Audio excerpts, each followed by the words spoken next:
রাগ হয়, রাগ করতে হয় ওনার উপরে, আমার উপরে রাগ করে কোনো লাভ নেই। কেন?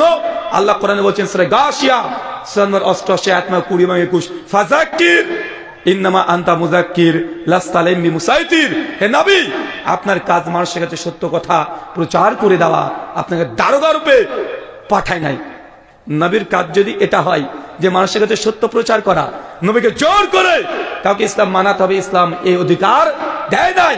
লা ইকরাহা ফিদ্দিন, দিন ইসলাম নিয়ে করে জবরদস্তি নেই। সূরা বাকারা আয়াত নম্বর 256। তার মানে এতক্ষণ আমরা বুঝলাম আপনাকে কথা শুনতে হবে যদিও সে কথা আপনার বিরুদ্ধে চলে যায়, যদিও আপনার গ্রামের বিরুদ্ধে চলে যায়, আপনার বাপের বিরুদ্ধে, মায়ের বিরুদ্ধে, রাষ্ট্রের বিরুদ্ধে যদি চলে যায়, কথা যদি কোরআনের হাদিসের হয়, তারপরেও আপনাকে ওটা মানতে হবে। আল্লাযীনা ইসতামিউনাল কওল, যারা মনোযোগ দিয়ে কথা শ্রবণ করে, বক্তার সব কথা মানা যাবে না। আল্লাহ তারপরে শর্ত বেঁধে দিচ্ছে, শুধু আপনাদের জন্য শর্ত নেই, বক্তার কি ক্রাইটেরিয়া হবে এটা আল্লাহ শর্ত দিচ্ছেন। ফায়াত্তাবিউনা আহসানা, না, বক্তার সব কথা মানবে না। বক্তার কোন কথা মানবে? আহসানা, বক্তা যে কথাগুলো বলবে উত্তম কথা, ভালো কথা, আহসান বেস্ট, সবচেয়ে দামি কথাগুলো বক্তার মানবে, অন্যথায় বক্তার কথা মানা যাবে না। তারপরে কি বুঝলাম? দ্বিতীয় অংশে কি বুঝলাম? বক্তার ভালো ভালো কথাগুলোকে মানতে হবে। আরবিতে আসছে আহসান, উত্তম কথাগুলোকে মানতে হবে। এখন বক্তার কোন কথা উত্তম কিভাবে বুঝবো? প্রশ্ন আসে না চাচা? কোন কথা উত্তম, কোনটা ভালো কথা? এ কথা আল্লাহ নবী বলছেন, সে মুসলিম হাদিস না 850, ফাইন্না খায়রাল হাদিসি কিতাবুল্লাহ, সব চাইতে উত্তম কথা কিতাব আল্লাহ। কার কথা? আল্লাহর কিতাব, কোরআনের কথা। ওয়া খায়রাল হাদি হাদি মুহাম্মদ সাল্লাল্লাহু আলাইহি ওয়াসাল্লাম। এরপর দুনিয়াতে সব চাইতে কোন মানুষের কথা যদি উত্তম কথা হয়, সেটা নবী মুহাম্মদ সাল্লাল্লাহু আলাইহি ওয়াসাল্লামের কথা। তার মানে বুঝতে পারলাম আল্লাহ বলছেন সবচেয়ে উত্তম কথাগুলোর আনুগত্য অনুসরণ করো। উত্তম কথা কি? নবী আমার বলে দিচ্ছেন আল্লাহর কিতাব আর নবী মুহাম্মদ সাল্লাল্লাহু আলাইহি ওয়াসাল্লামের হাদিস। এই কোরআন আর হাদিসের পক্ষে যা আছে সেটাই উত্তম, আর যেগুলো কোরআন সুন্নাহর বিরুদ্ধে যাবে, ওটা আপনার বিরুদ্ধে গেলেও ওটা উত্তম না। এরকম হৃদয় নিয়ে যদি বসেন, আলোচনা শুনতে আসেন, তাহলে কি পাবেন? আল্লাহ বলছেন উলাইকা আল্লাযিনা হাদাহুমুল্লাহ উলাইকা হুম উলুল আলবাব। যাদের এরকম হৃদয় আছে, শোনার মানসিকতা এবং হক মেনে নেওয়ার মানসিকতা আছে, নিজের বিরুদ্ধে গেলেই তাহলে আল্লাহ সুবহানাহু ওয়া তাআলা ওই ব্যক্তিকে ধরে ধরে আল্লাহ মূলত হেদায়েত দিয়ে থাকেন। আল্লাহ যাকে তাকে হেদায়েত দেন না। কথা বুঝতে পারলেন না মনে হয়? চাচা, আল্লাহর কাছে হেদায়েতের অভাব আছে না? হেদায়েত শেষ হয়ে গেছে? আল্লাহ আবু জাহেলকে হেদায়েত দিতে পারতেন না? আবু লাহাবকে, উদবা, সাইবা, ফেরাউন, আমার দেশের মোদিজি পারতেন না? আল্লাহ হেদায়েত শেষ নাকি? শেষ না, হেদায়েত তো আছে তার কাছে, কিন্তু আল্লাহ হেদায়েতের জন্য শর্ত দিয়েছে, যাকে শোনো আর হক গ্রহণ করার মতো হিম্মত লাগবে, সামর্থ্য লাগবে। যদি থাকে তবে তুমি হেদায়েত পাবে, যদি না থাকে, না শুনেছি মানবো না, সামিয়ে না ওয়াসাই না, শুনলাম মানবো না, জিন্দেগিতে আপনি হেদায়েত পাবেন না। হৃদয় রাখতে হবে, সামিয়ে না, শুনলাম ওয়া আতাই না, যা শুনেছি সঙ্গে সঙ্গে মেনে নেব। সূরা বাকারা আয়াত 285। এটা হচ্ছে একজন শ্রোতা আর একজন বক্তার ক্রাইটেরিয়া হতে হবে। আলোচনা আসবেন, শুনবেন, ঢং ঢং করে চলে যাবেন, এটার নাম আলোচনা নয়। বাংলাদেশের প্রত্যেক দিন আমার জানা মতে কয়েক শত এরকম ওয়াজ মাহফিলের আয়োজন করা হয়। এত হওয়ার পরেও গ্রামের নাম রেখে দিয়েছেন মুসল্লি পাড়া। ফজরে কয়জন মুসল্লি হয়? হ্যাঁ, কই ইমাম সাহেব কি আছে? কোন দিকে? আপনি কয়জন আছে গো? মাশাআল্লাহ, 10 জন। মানে এই এলাকাতে কি সব খ্রিস্টান? এই যে এত বড় গ্রাম, সব কি খ্রিস্টান না হিন্দু? সব মুসলমান। কত ঘর? 150 ঘর। এক একজনের ছেলে মেয়ে কত করে হবে? আপনি মেম্বার মনে হয় না? আপনি চেয়ারম্যান, আপনি তো ভালো বলতে পারেন। ভোটার কতগুলো? 14,000 ভোটার। তার মানে বোঝা যাচ্ছে 14,000 প্রাপ্তবয়স্ক, মানে ভোটার হয়ে গেছে, মানে নামাজ ফরজ হয়ে গেছে, তাই না? তাহলে 14,000 মানুষ। ফজরে কতজন আসে? 10-12 জন। তো মুসল্লি পাড়া কেন রে ভাই? বেনামাজি পাড়া রাখবেন। কি রাখবেন? এই নামটাকে কেটে দেবেন, বেনামাজি পাড়া, তার নাম রেখে দেবেন মুসল্লি পাড়া, মানে কথা ওরকমই হয়ে গেল। ফলের নাম কি? বেদানা। কাটলায় দেখা যায় দুনিয়ার দানাতে পূর্ণ, আছে না নাই কথা বলেন? নাম আছে মানে বেদানা, নাম হচ্ছে আতর আলী, ওর গা থেকে যা গন্ধ বের হয় মানুষ টিকতে পারে না। তা আপনাদের তো সেই দশা হয়ে গেছে, লেখা আছে যে মুসল্লি পাড়া, নামটা শুনে ভালোই লাগলো, মানে এত মুসল্লি, লাস্টে কত? 10 জন। ভোটার কত? 14,000। চলেন আলোচ্য বিষয়, ইবাদত কবুলের শর্ত। ইবাদত করবে আল্লাহ যে কবুল করে নিবে এর কোনো নিশ্চয়তা নেই। চাচা, ইবাদত এটা তো আরবি শব্দ, আরবি না? এটা বাংলা মানে কি কেউ বলতে পারবেন? আপনি বলবেন স্টেজ থেকে, আলেম মানুষ, আপনারা বললে হবে না। ইবাদতের মানে কি? শুনে শুনে বললেন ইবাদত। দেখেন কোরআনুল কারীমের মাসুরা সবাই জানি, হিন্দুরা আটটা জানে।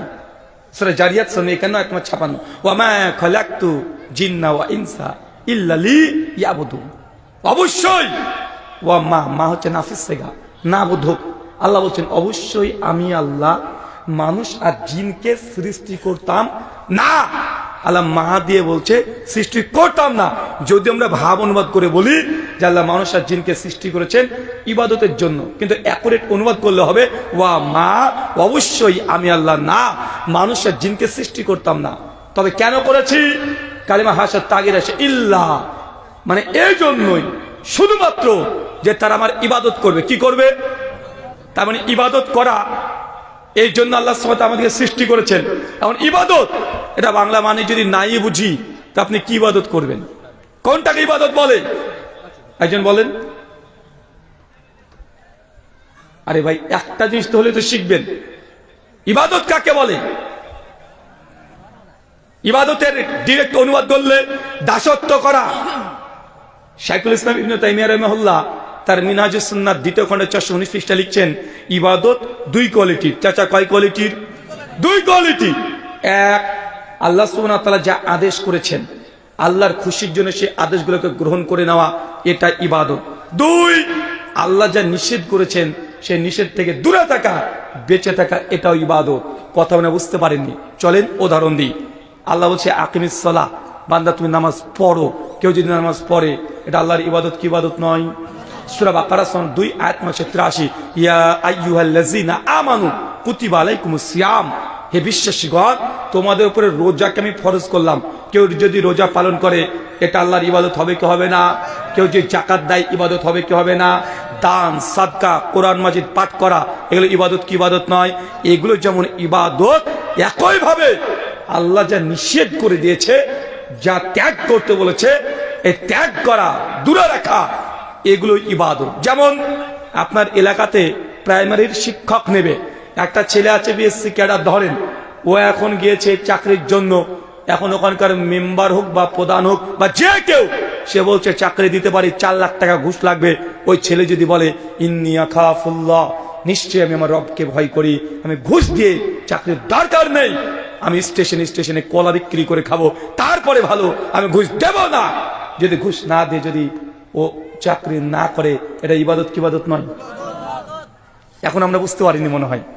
ইবাদত 2 দিক থেকে, নামাজ পড়া যেমন ইবাদত, যাকাত দেওয়া যেমন ইবাদত, ঘুষ না নেওয়াটাই ইবাদত।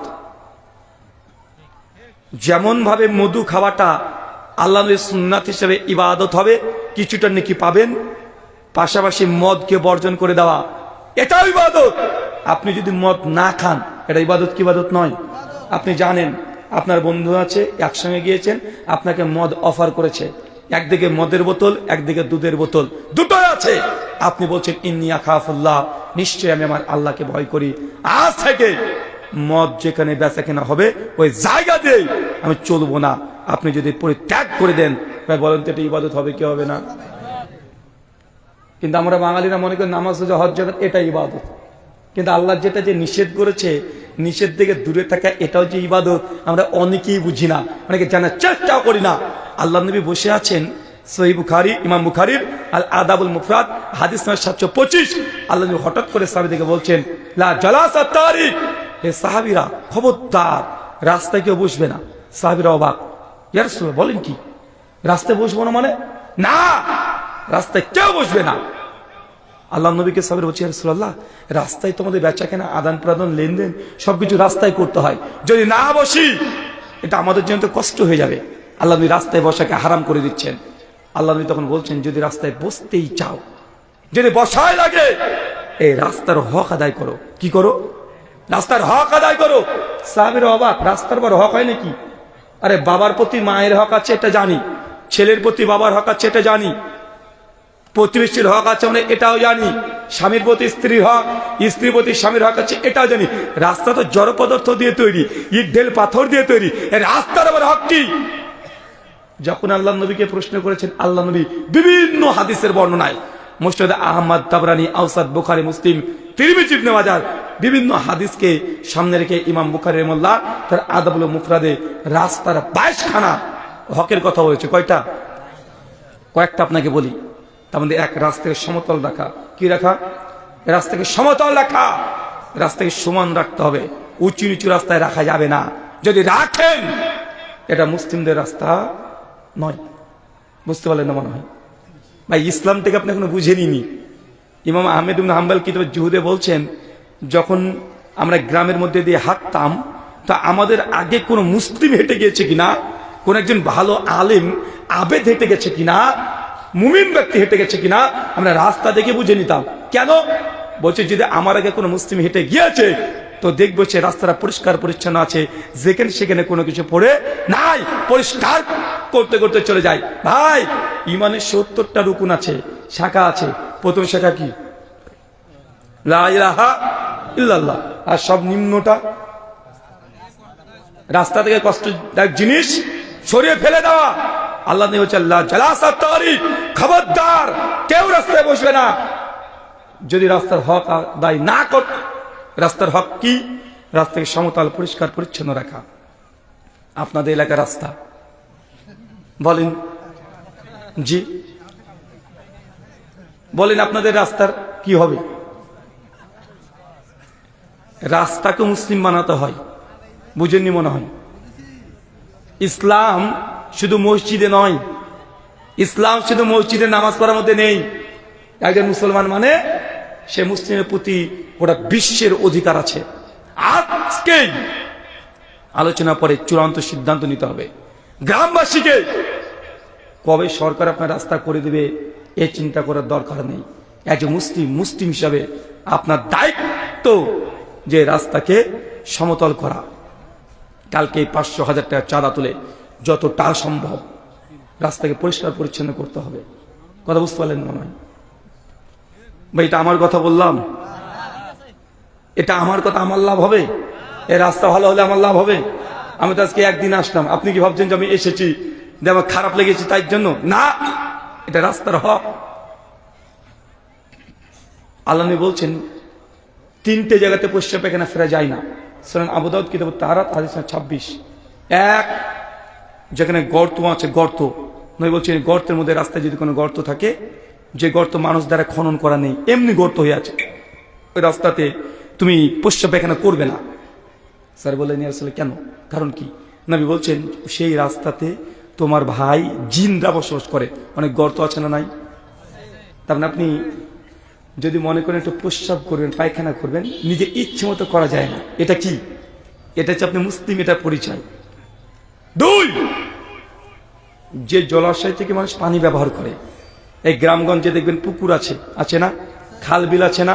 যেখানে মানুষ পানি ব্যবহার করে, মানুষ থালা বাসন মাজছে, গোসল করছে, অনেক মানুষ গোসল করে ব্যবহার করে, এরকম জায়গা আছে না নাই? আছে।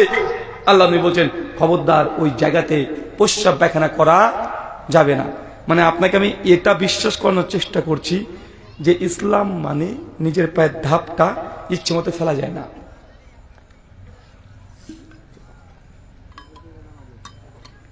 প্রত্যেকটা জায়গাতে ইসলাম এমন একটা দিন, এমন একটা জীবন ব্যবস্থা, পায়ের ধাপ নিজের ইচ্ছে মতো ফেলা যায় না। চাচা শুধু আপনি পেশাব পায়খানা করবেন, ইসলামে কতগুলো নিয়ম নীতি আছে জানেন? আপনাকে 20 খানা নিয়ম নীতি দেখাবো। 20 খানা নিয়ম শুধু পায়খানা ঘরে গিয়ে পায়খানা করবেন তার জন্য। চলেন। আচ্ছা বলে তো, পায়খানা যখন ঢুকবেন ঘরে কোন পাকে ঢুকবে? বের হওয়ার সময় ডান পা। ঢোকার সময় দোয়া আছে না নাই? বের হওয়ার সময় দোয়া আছে না নাই? পায়খানা করে ঢুকলেন, দেখছেন প্যান্ট আছে কিবলার দিকে মুখে, পেশাব পায়খানা করা যাবে? আপনি দাঁড়িয়ে পেশাব ফিরতে পারবেন? পেশাব পায়খানার মধ্যে আছেন, হঠাৎ করে রিং বাজছে মোবাইলে, ফোনটা ধরেছেন, কেউ সালাম দিয়েছে, উত্তর দিতে পারবেন? পেশাব পায়খানা ঘরের মধ্যে ঢুকে আপনি মনে মনে জিকির আজকার তসবিহ তাহলিল এলো করতে পারবেন না? পেশাব পায়খানা করছেন মানে হাসি চলেছে, হাসি আসলে কি বলতে হয়? আলহামদুলিল্লাহ বলতে হয়। পেশাব পায়খানা ঘরের মধ্যে আছেন, বলতে পারবেন না? তার মানে আপনাকে আমি এতটুকু বোঝানোর চেষ্টা করছি যে পেশাব পায়খানা করতে হলে ইসলামে 20 থেকে 25 খানা নিয়ম আছে। তো আপনি নামাজ রোজা হজ যাকাত দান সাদকা করবেন নিয়মবিহীন, মন চাইবে তাই করে দিবেন? এতে কিছুদিন আগে শবে বরাতে রাত্রি যাপন করা হয়েছে কি হয় নাই? একদম লাইটিং সজ্জিত করা হয়েছে কি হয় নাই? রাত্রিবেলাতে 100 টাকা 40 টাকা 30 টাকা নামাজ পড়েছে না? হালুয়া রুটি করেছে না?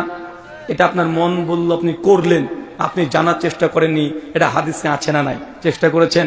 সবাই করছে, আপনিও করছেন। এমন মানুষ আছে না নাই?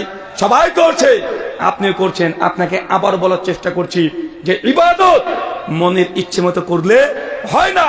ইবাদত মানে আল্লাহ যা আদেশ করেছে ওটাই করবেন, এটা ইবাদত। আল্লাহ যা নিষেধ করেছে সেটা থেকে দূরে থাকবেন, ওটাকে বলা হয় ইবাদত।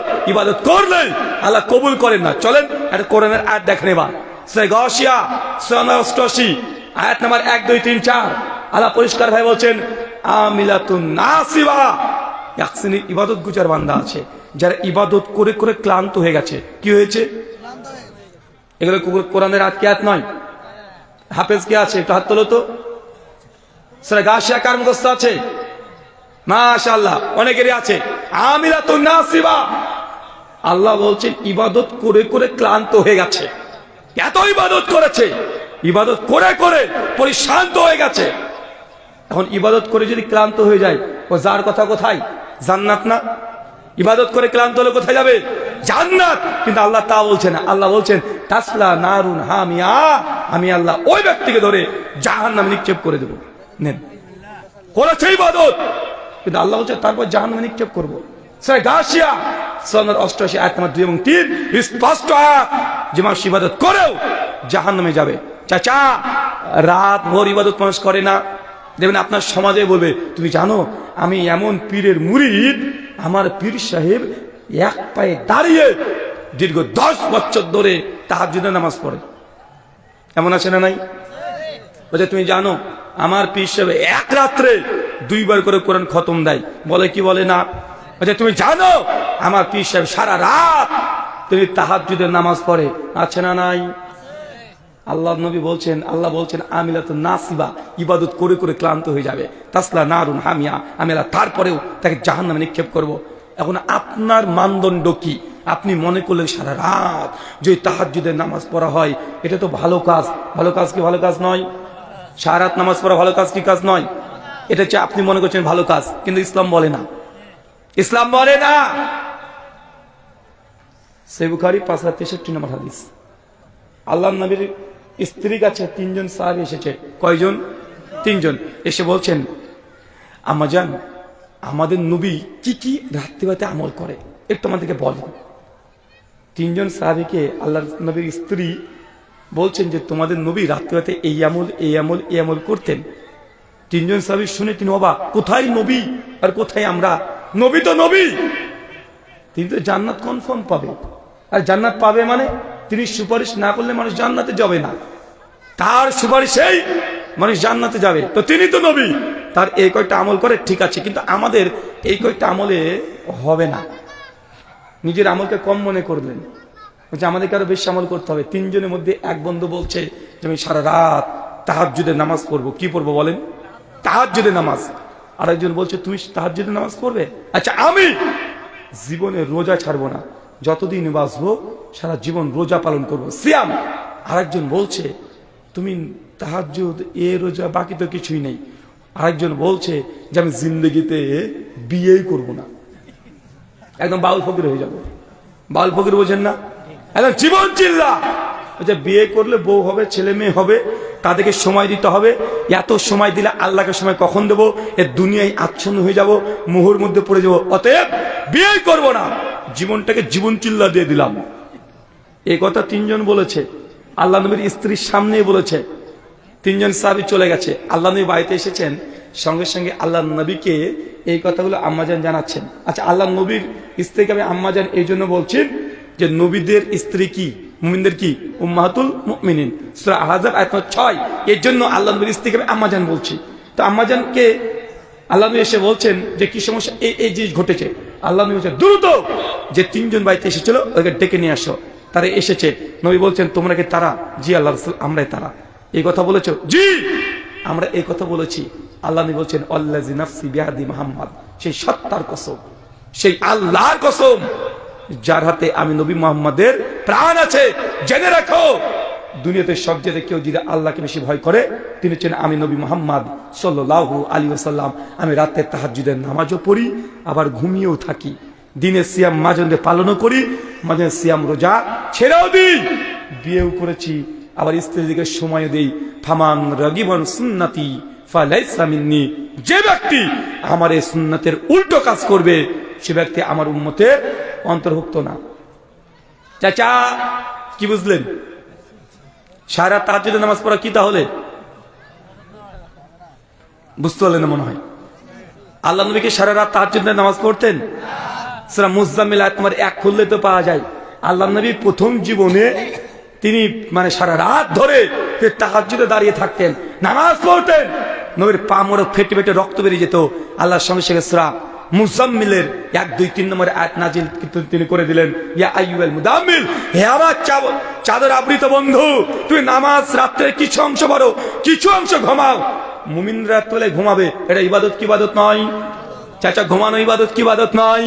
কিন্তু কেউ যদি বুজুর্গি দেখিয়ে বলে যে আমি এত বড় বুজুর্গ সারা রাত তাহাজ্জুদে নামাজ পড়বো, এটা ইবাদত নয়। এই ইবাদত করলে আল্লাহ নবীর উপরে উঠে যাওয়া যায়, আল্লাহ নবীর উপরে টেক্কা দেওয়া হয়। দুনিয়ার কোন মানুষ নবীর আগে যেতে পারবে?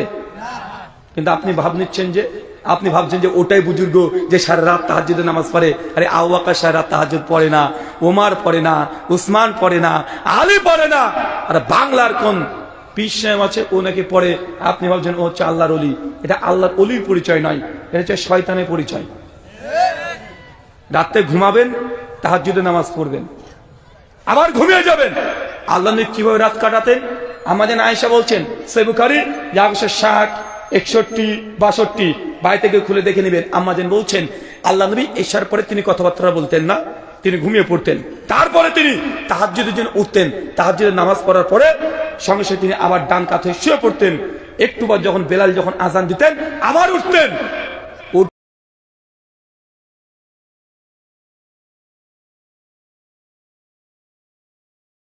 পড়তেন, পড়ার পরে আল্লাহ নবী আবারও ডান কাত হয়ে তিনি শুয়ে পড়তেন।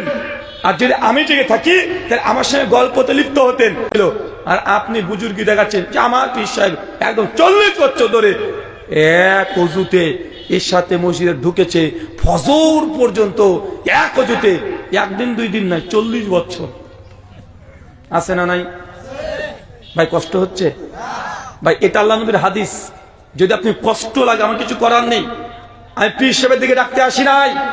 আমি বলেছি আমি নবী মুহাম্মদ সাল্লাল্লাহু আলাইহি ওয়াসাল্লামের আমল যেটা আছে সেটা করেন। পীর সাহেব বা কোন বুজুর্গ কি করেছে এটাতে দিন চলে না।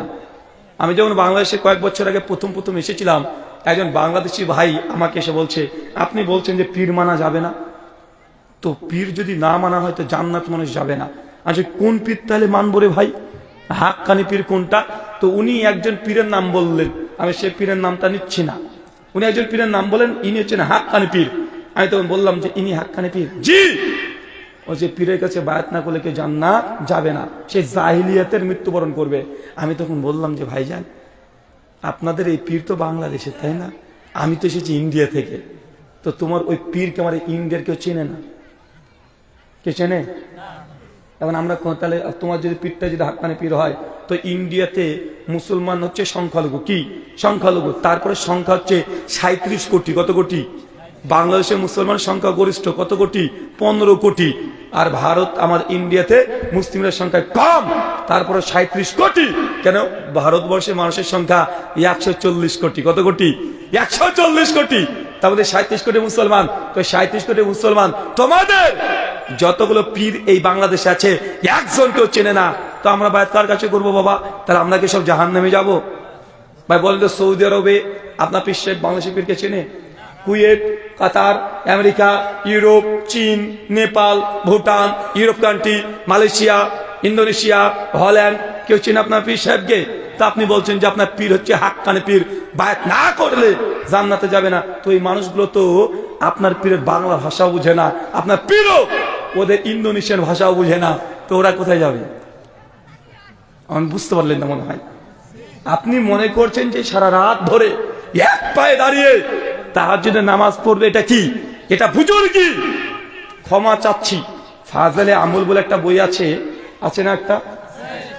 বইটা পাকিস্তান করাচি ছাপা, যেটা উর্দু মূল, পৃষ্ঠা নাম্বার 360। ফাজলে আমল আবার বাংলা বই ভাবেন না, এটা উর্দুই বই। এটাকে উর্দু থেকে বাংলাতে বাংলাদেশের অনুবাদ করেছে মৌলানা জাকারিয়া কান্দালেভি। কান্দালেভি কোথাকার? ভারতের। ভাবেন না যেন আপনার বাংলাদেশের মানুষের কথা বলছি, আমি আমার দেশের মানুষের কথা বলছি। বুঝতে পারলেন না মনে হয়? মৌলানা জাকারিয়া কান্দালেভি কোথাকার? ভারতের না বাংলাদেশের? ভারতের। ফাজলে আমল বই রচনা করেছেন তিনি, যেটা পাকিস্তান করাচি থেকে ছাপানো হয়েছে। 360 নম্বর পৃষ্ঠায় লিখছেন, ইমামে আজম আবু হানিফা রাহিমাহুল্লাহ একদিন নয়, 2 দিন নয়, 40 বছর টানা এর সাথে অজু করে মসজিদে ঢুকেছেন। ফজর পর্যন্ত এক অজুতে তিনি নামাজ পড়েছেন, তার অজু ভাঙেনি। চাচা, এই কথা শোনা যায় কি যায় না? এই কথা শুনেছেন না? বাংলাদেশে একদিন বক্তাও বলেছে, বড় বক্তা, নাম বললাম না, আমি নাম ধরে সমালোচনা করতে চাই না। আপনারা জানেন কিছু কিছু মানুষ তাদের পীরদের, বুজুর্গদের, ইমামদের মর্যাদা বাড়াতে গিয়ে বাড়ায়নি, বরং তাদের মানকে কমিয়ে দিয়েছে। কেন জানেন? চাচা, আপনার কাছে আমার সাদা মনে সাদা প্রশ্ন, কেউ যদি এর সাথে অজু করেছে, অজু কতক্ষণ টিকেছে? ফজর। তার মানে মাঝখানে কোনো অজু ভঙ্গের যে কারণগুলো ঘটেনি। তো 40 বছর একজন মানুষের ফুসফাস হবে না, প্রস্রাব পায়খানা হবে না? ধরে নিলাম আল্লাহর ওলি মানুষ, ফুসফাস হবে না, প্রস্রাব পায়খানা হবে না, ধরে নিলাম। কিন্তু ওই পীর সাহেবের কি, ওই ইমাম সাহেবের কি বউ ছিল না? চাচা, বউ থাকবে না? আর যদি বইয়ের যদি হক আদায় না করে, এটা গুনাহ কাবিরা কি কাবিরা নয়? স্ত্রী হক আদায় করতে হবে কি হবে না? স্ত্রী হক আছে। এখন বলতে পারেন স্ত্রী হক কি শুধু রাত্রেবেলা তো আদায় করতে হবে, দিনের বেলায় করা যায় না? অবশ্যই যায়। কিন্তু তারপরে যে লিখে রেখেছে, ওই ইমাম সাহেব টানা 50 বছর দিনে রোজা রেখেছে। কথা বুঝতে পারলেন না মনে হয়? 50 বছর দিনে রোজা, তবে দিন শেষ, রাতে আবার কি এসা টু ফজর সময় কই রে ভাই। আবার বলছে ওই ইমাম সাহেব একবার দুইবার নয়, 100 বার উনি হজ করেছেন। কি করেছেন? হজ করেছেন। 100 বার হজ করেছেন। চাচা, হজ বছরে কতবার ফরজ? একবার। তার মানে যে ব্যক্তি 100 বার হজ করতে হবে, কমপক্ষে 100 বছর থেকে বেঁচে থাকা দরকার আছে না নাই? অথচ ইমাম আবু হানিফা জন্মগ্রহণ করলেন 80 হিজরি, মৃত্যুবরণ করলেন 150 হিজরি, বেঁচেছে মাত্র 70 বছর, আর হজ করেছে 100 বছর। কোন ডিকশনারি রে ভাই? আপনি মনে বুঝতে পারলেন না? মানুষটা বেঁচেছে কত বছর? 70 বছর, আর হজ করেছে 100 বছর, সরি 100 বার। ভাই, এটা কি সম্ভব? যদি অ্যালবার্ট আইনস্টাইনকে যদি ডেকে এনে বলা হয়, বেটা তুই এই অঙ্কের একটু ফর্মুলাটা বুঝিয়ে দিত, যে বছরে একবার করে যদি হজ ফরজ হয়, একটা লোক বেঁচেছে 70 বছর, তাহলে কত বছর বাঁচলে ও 100 বার হজ করতে পারে? তার মানে এটা ডাহা যে মিথ্যা কথা। এটা হওয়ার জন্য আপনি পিএইচডি ডিগ্রি করার দরকার নেই। যোগ বিয়োগ গুণ ভাগ জানলে আপনি বলতে পারবেন। তারপরেও এমন বুজুর্গি প্রচার করা হয় কি হয় না? চাচা অনেক কষ্ট পেলেন। চাচা, কি করব? এটা আপনাকে মেনে নিতে হবে যে সমাজে ধর্মের নামে কিছু অধর্ম চলছে। আচ্ছা, আমার আর একটা প্রশ্ন, একটু বুঝেন তো। চাচা, একজন ব্যক্তি অজু করেছে, অজু করার পরে একটু ঘুমিয়ে গেছে, অজু আছে না ভেঙে গেছে? আরো জোরে বলেন। ভেঙে যাবে না? অজু করার পরে যদি একটু ঘুমিয়ে যায়, একটু ঢুলে গেছে, 10 সেকেন্ডের জন্য ঘুমিয়ে গেছে, অজু থাকবে? অজু নিঃসন্দেহে ভেঙে যাবে। তার মানে বোঝা গেল 40 বছর এই ইমাম সাহেব রাত্রে হয়তো ঘুমায়নি, যদি ঘুমাইতে তো অজু শেষ, শেষ না? আচ্ছা আর একটা আমাকে বুঝান তো চাচা, তাহাজ্জুদের নামাজ কেউ যদি পড়তে চায় তাহলে কি করতে হয় তাকে? ফাতাহাজ্জাদ বিহা, সূরা বনী ইসরাঈল আয়াত 179। রাতের কিছু অংশ আগে ঘুমাতে হবে, ঘুম থেকে উঠে যে নামাজটা পড়ে ওটাকে বলা হয় তাহাজ্জুদ। কি বলা হয়? ঘুম থেকে যে নামাজ উঠে পড়ে এটার নাম হচ্ছে তাহাজ্জুদ। কেউ যদি সারা রাত জেগে থাকে, মাঝখানে যদি না ঘুমায়, কেউ যদি সারা রাত্রি জেগে আছে কিন্তু ঘুমায় নাই, একটু শয় নাই, ঘুম পারে নাই, সে ব্যক্তি যদি মনে করে যাবে তাহাজ্জুদ পড়বো, তার কি তাহাজ্জুদ হবে? কি হবে? নামাজটা নফল নামাজ হবে। কি হবে? নফল নামাজ।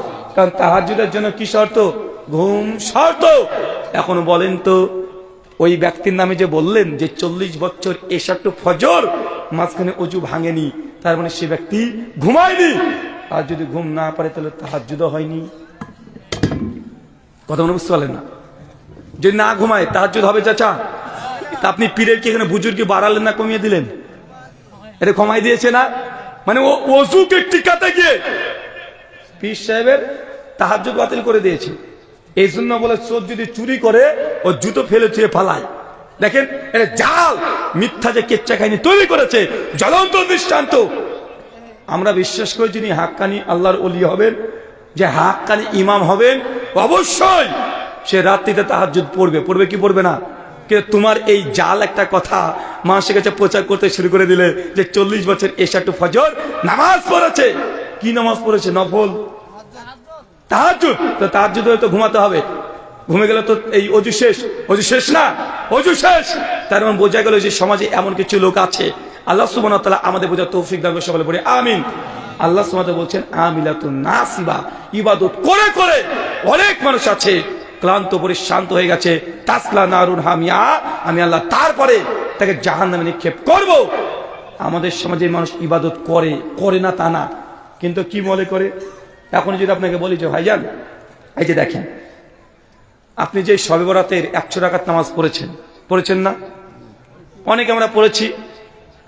এখন আপনাকে বলা হচ্ছে দেখেন ভাই, এই শবে বরাতের 100 রাকাত নামাজ পড়া হাদিস সহিহ সূত্রে প্রমাণিত কিছু নাই। এখন আপনি একটা সাধারণ মানুষ, আপনি বলছেন হুজুর আরে হাদিসে থাক আর না থাক, নামাজই তো পড়েছি, নামাজ কি খারাপ কাজ? ভালো কাজই তো, তা হাদিসে থাকতে হবে কেন? কোরআনে থাকতে হবে কেন? আরে ভালো কাজ, নামাজ পড়েছি, খারাপ কি করেছি? চুরি করেছি, ডাকাতি করেছি? করিনি তো, নামাজই তো পড়েছি। ভাই এমন মনে হয় কি হয় না? চাচা নামাজ পড়া মোটেও খারাপ কাজ নয়। তখন ওই সাহাবীকে কি বলছিল সাহাবী, যে ইয়া রাসূলুল্লাহ আমি সারা রাত তাহাজ্জুদে নামাজ পড়বো। আল্লাহ নবী কি বলছেন? ফামান রাগিবান সুন্নতি ফালাইসা মিন্নি। শোনো, যে ব্যক্তি আমার সুন্নাতের বিরুদ্ধে আচরণ করবে সে ব্যক্তি আমার উম্মতের অন্তর্ভুক্ত না। নবী রাতে ঘুমিয়েছে, আবার রাতে নামাজ পড়েছে, কিন্তু আপনি নবীকে টেক্কা দিয়ে আগে গিয়ে যাবেন, নবীকে ওভারটেক করবেন, এটা জায়েজ? নামাজ পড়া খারাপ নয়। চাচা প্রতিদিন আপনারা প্রতিদিন ফরজ কত রাকাত নামাজ পড়েন? কত রাকাত? 17। জুমার দিন শুক্রবার কত রাকাত পড়েন? 15 রাকাত পড়েন না? আচ্ছা প্রতিদিন 17 রাকাত পড়ছেন, জুমার দিন পড়ছেন 15 রাকাত। নামাজ পড়া ভালো কাজ না খারাপ কাজ? এখন কোন আল্লাহর ওলি যদি এসে বলে 22 হাত পাগড়ি পরে এসে, বাবারে নামাজ পড়া তো ভালো কাজ, আজকে জুমার নামাজ 2 রাকাত নয় 4 রাকাত পড়াবো, তার পেছনে নামাজ পড়বেন? কেন পড়বেন না? আমার নিয়মে নেই? নামাজ তো নামাজ না, নামাজ ভালো কাজ না? আরে প্রতিদিন তো 4 রাকাতই পড়েন। চাচা প্রতিদিন জোহর কত রাকাত পড়েন? 4 রাকাতই তো পড়েন। তা আজকে জুমার দিন কি এমন হয়েছে? জুমার দিন ছুটির দিন বেশি ইবাদত করব, 4 রাকাত পড়ব, নামাজ হবে? কেন হবে না? হ্যাঁ তো নবী পড়েন তো কি হয়েছে? নামাজ তো, কথা বুঝতে পারলেন না? ভালো কাজ তো, ভালো কাজ না? ভালো কাজ তো। কেউ যদি 4 রাকাত জুমা পড়ে নামাজ হবে না বাতিল? নেকি হবে না গোনা হবে? ফেরেশতারা কবরে চুম্বন দেবেন, হাতুড়ি বেটা করবে। তার মানে বোঝা গেল যে নামাজ যখন যা আছে যদি একটু বাড়িয়ে দেন, ইসলামে যেটা নাই বাড়ানো যাবে না, যতই শ্যামলটা ভালো হোক।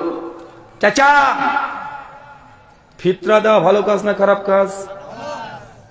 এখন আপনি যদি নিয়ত করেন আল্লাহ রমাদানের শেষ দিনে আমাদের ফিতরা দিতে হয়, তাই না?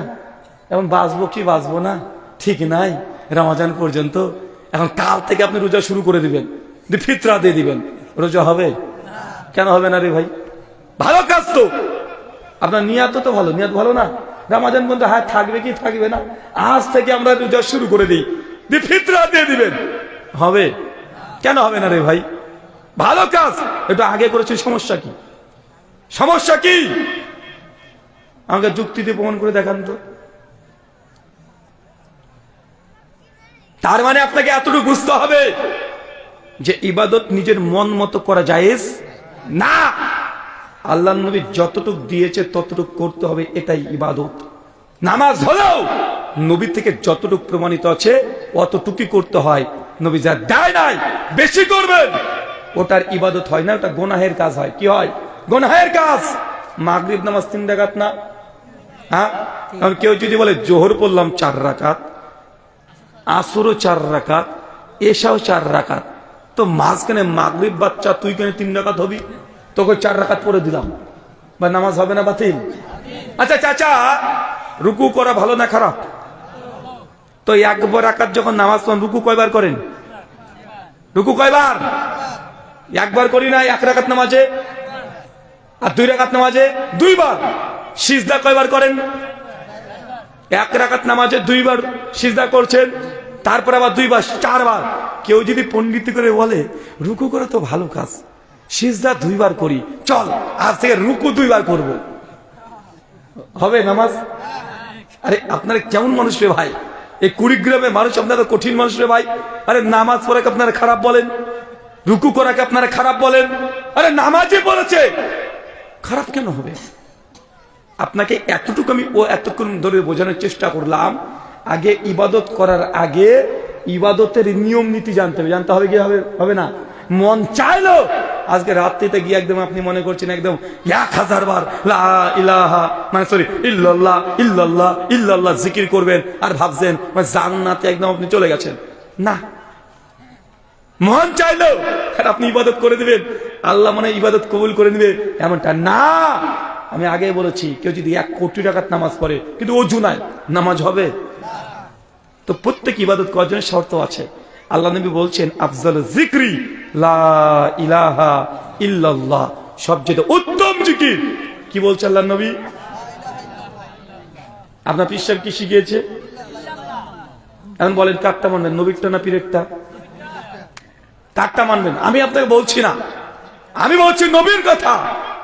আপনার সমাজে কোনটা আছে আপনি দেখেন।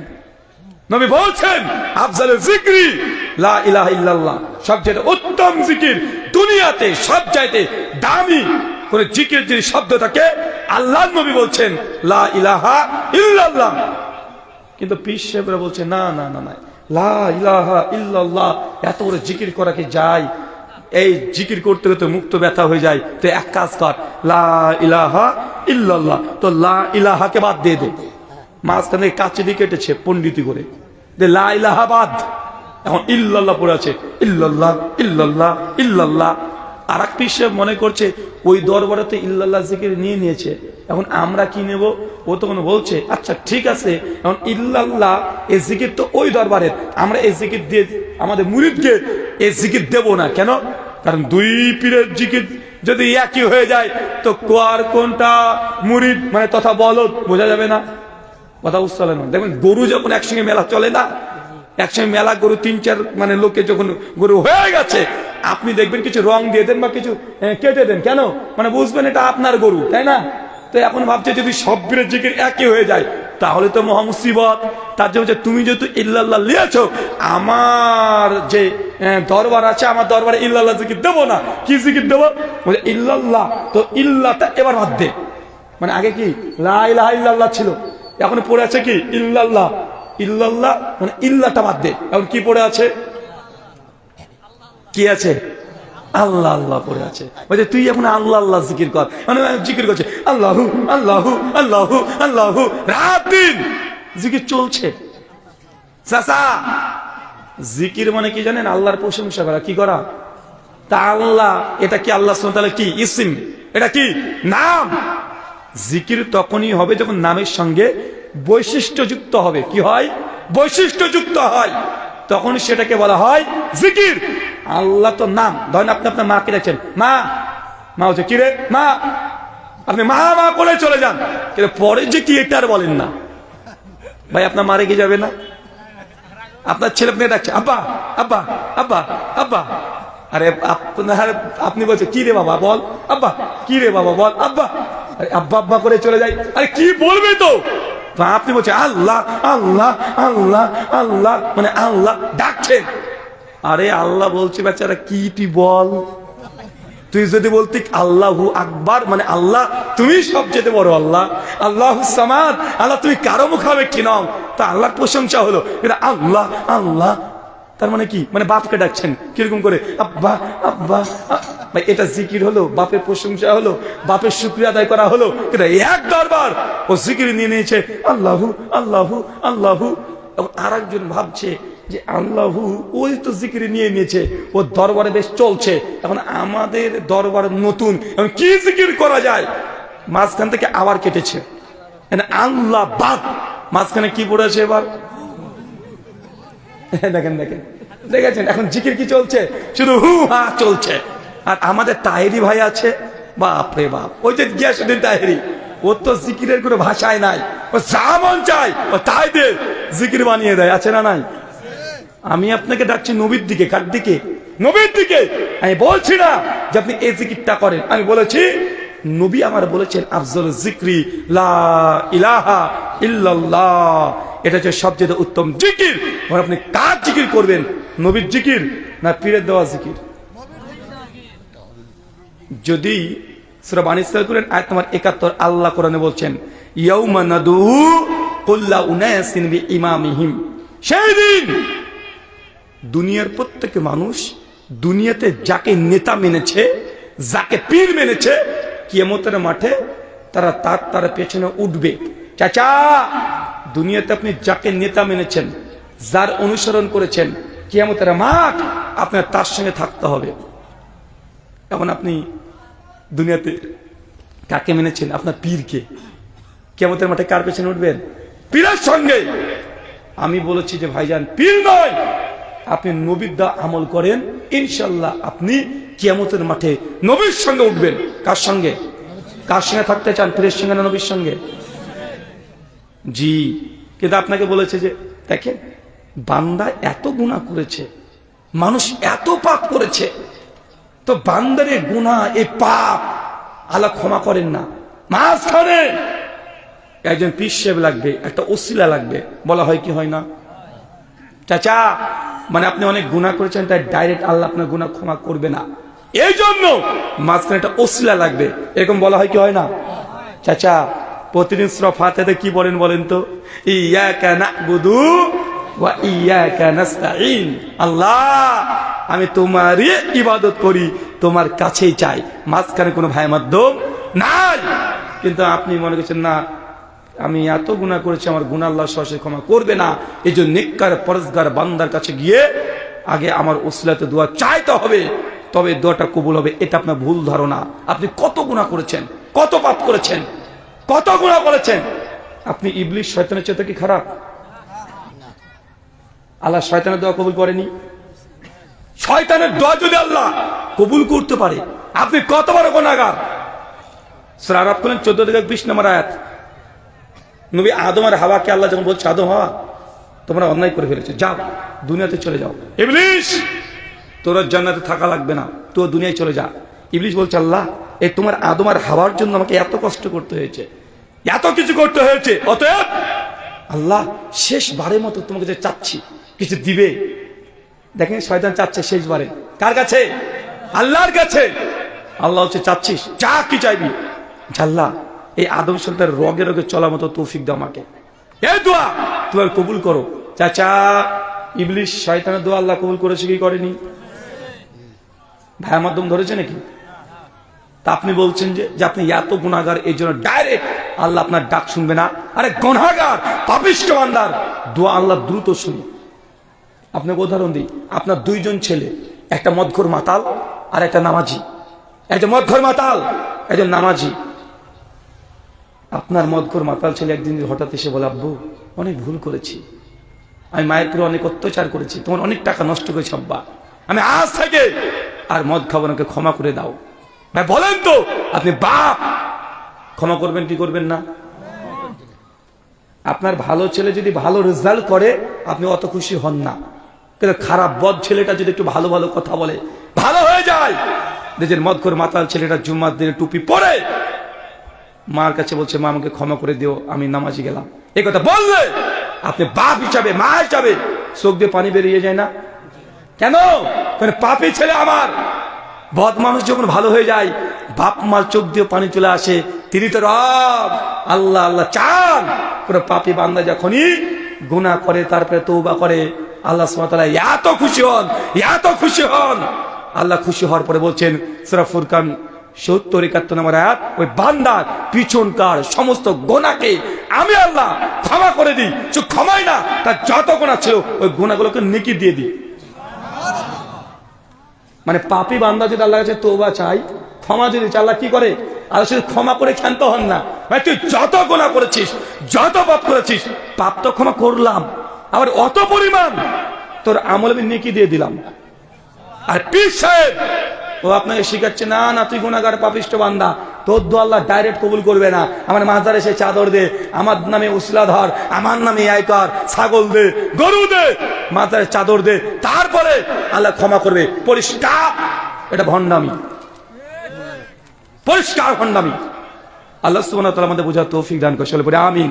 সামনে শুধু একজন বক্তা ওয়াজ করছে, বক্তার নাম নেব না, বলছে বাবারে আমার পীর সাহেবের সঙ্গে একদিন রাত্রিবেলা আমি ওয়াজ করে আসছিলাম, রাত্রি তখন 2টা বেজে গেছে, ভয়ঙ্কর ঝড় বৃষ্টি শুরু হয়ে গেছে, একদম ভোলা, ওই যে ভোলা আছে না, ভোলা আছে না, ওই যে পদ্মার ধারে চলে গেলাম, মাঝখানে ঝড় বৃষ্টি, শিয়াল চতুর্দিকে ডাকছে, রাত 2-2:30 বেজে গেছে, ভয়ে ভীত সন্ত্রস্ত।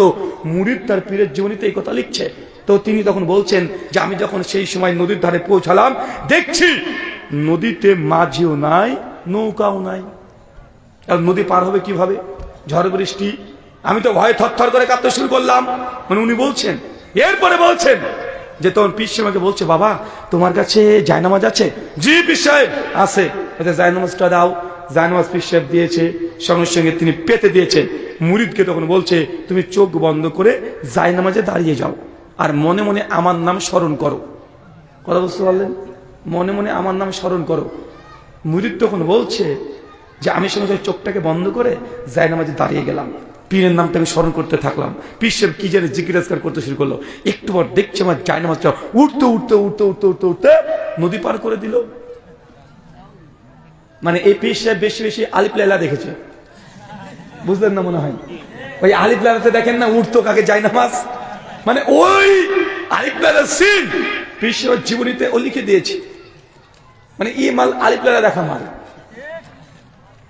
মানে আগেকার পীরদের যদি জীবনী পড়েন, সে খাজা মঈনুদ্দিন চিশতি হোক, আব্দুল কাদের জিলানী রাহিমাহুল্লাহ হোক, নিজামুদ্দিন আউলিয়া হোক, বাইজিদ বুস্তামি হোক, যে আছে আপনার বাংলাদেশে চরমনি, ইনাদপুরি, জৌনপুরি, রাজারবাগী, ফুলতলি, দারুলবাগী, আটটসি, মাছ ভান্ডারি, শারসিনা, যা আছে সব পীরের জীবনী পড়বেন। একটা অধ্যায় পেয়ে যাবেন কারামত, পীর সাহেবের কারামত থাকে না?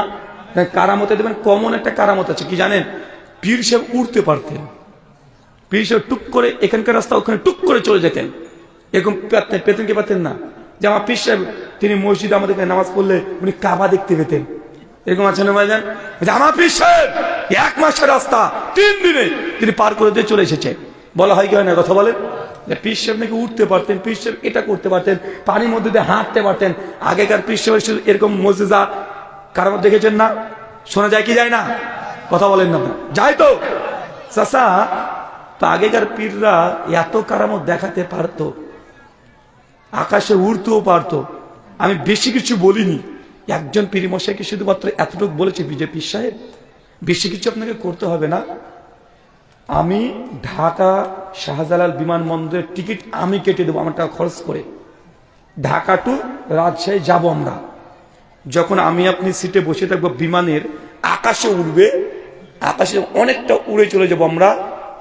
আপনি নাকি উড়তে পারেন, আপনাকে গেট খুলে ধাক্কা দিয়ে নিচে ফেলে দেব।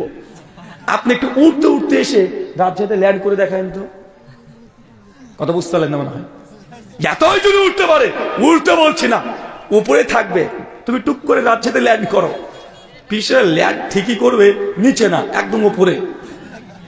আচ্ছা, এত কারামত গেল কোথায়? আর কারামত হয় না কেন?